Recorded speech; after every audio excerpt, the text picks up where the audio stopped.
Hi there, welcome along to a Sky Bet special. I'm Adriano Russo and we're looking ahead to a big race at Doncaster this weekend.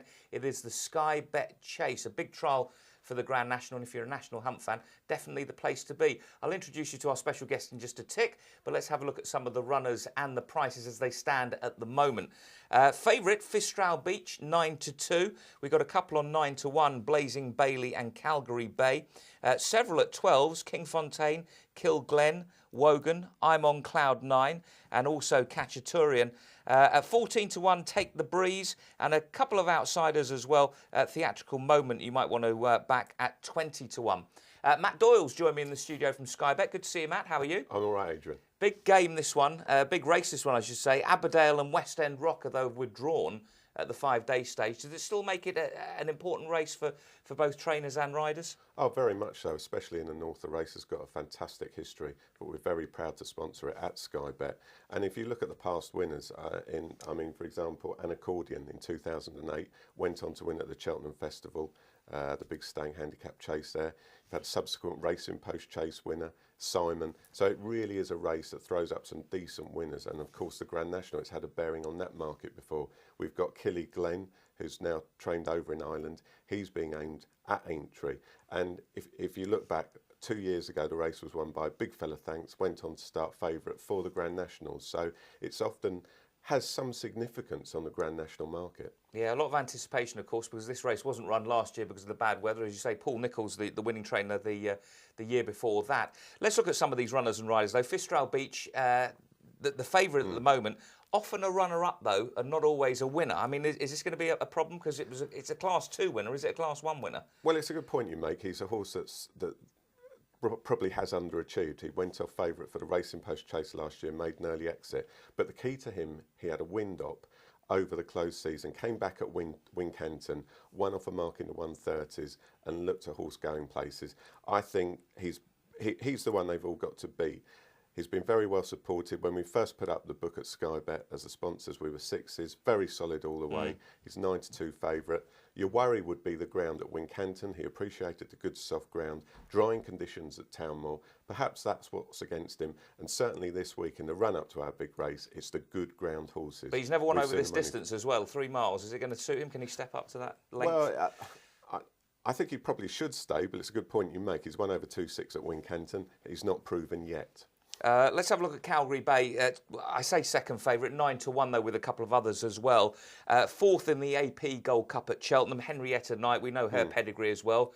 Good chance? Well, Henrietta Knight has only had 4 winners this season, but it's a stable coming back to form. Calgary Bay hasn't actually won since winning over course and distance in February 2009. It's handicapped to do so again.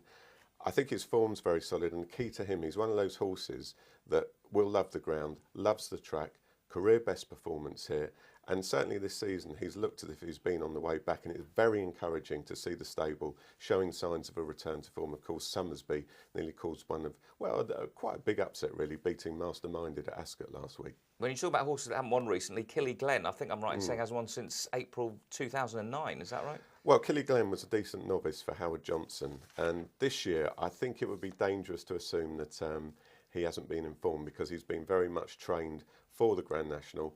The canny Irish lads over there, they know the time of day.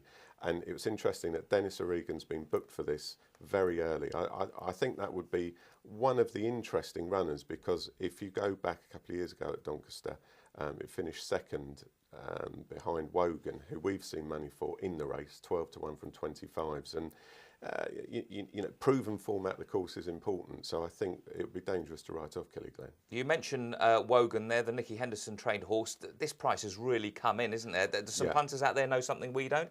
Well, it was the one for money at the start of the week. We were bowled over, really. It halved in price. What was he, about 25, I think, 25s into 16s, into 12s. The one from two at the track. When he ran last time at Haydock on his comeback, definitely needed the run, and I think it's interesting that the horse that beat him there, King Fontaine, who's on a 5-timer, he's now shorter in the market. And with all that support, he's obviously a live one. If you were following the money, you'd be with Wogan. Yeah, and how important is it winning at a track as well? Does the horse get more familiar to that as well? As you say, 2 wins in the last 4, and 2 of those have been at Doncaster. Well, the Sky Bet Chase, it's a big field, 19 runners. Traditionally, you're looking for a horse that's at the bottom end of the handicap and also one that can get in a rhythm with its jumping, sitting on the front end. And surprisingly, even though it's been big fields, horses that do race up on the pace have quite a good record. Yeah, and you mentioned to me this isn't necessarily a race for outsiders as well. I mean, we've got plenty of other runners. How far down would you go, or could you pick a couple that you might put an outside bet on? Well, if I was looking for the winner, I must admit, if you're looking at past trends on the market, we haven't had a double price winner since Heidi III, way back in, I think, 2002 at 20 to 1. It's usually single figure odds. But one that's maybe worth a mention, John Joe O'Neill. You mentioned that Aberdale, his novice, came out. That one was injured, but he is running Theatrical Moment. Now, last year, this was the Springer in the Market Theatrical Moment. Things maybe haven't quite panned out for him, but as at an outside price from a decent stable like John Joe's, who've got such a good record in these staying chases. Of course, they won the Welsh National Synchronised, Grand National last year with Tony McCoy. So if you were looking for an each-way shot, 20 to 1 from a big stable Theatrical Moment. So where's Doyle going to dabble? All Let's right. get a tip of your day then to leave the punters. Well, again, it is a race to follow those at the front of the market, but if you're looking for one at a price, possibly, or one that is interesting, Kakaturian. Again, this is a horse that was very well backed for the race last year, likes to race on the pace. He's run twice this season. First time out over hurdles, needed the run in a jumpers for bumper last time. And Donald McCain, he's quite hopeful. He's a horse that ran in the Kim Muir last year. And Donald McCain said if he can reproduce that level of form, he just tied up after really kind of running with a choke out there at Cheltenham, but Doncaster will be more his track. So 12 to 1 each way with Sky Bet, Kakaturian for Donald McCain. There you go then. Thanks very much to Matt Doyle for that. For the latest prices, skybet.com should be your last port of call. Who knows, maybe you'll brave the cold weather and nip up to Doncaster for 3:20 on Saturday for the Sky Bet Chase. Whatever you're doing, enjoy your horse racing this weekend, and we'll catch you again soon. Bye-bye.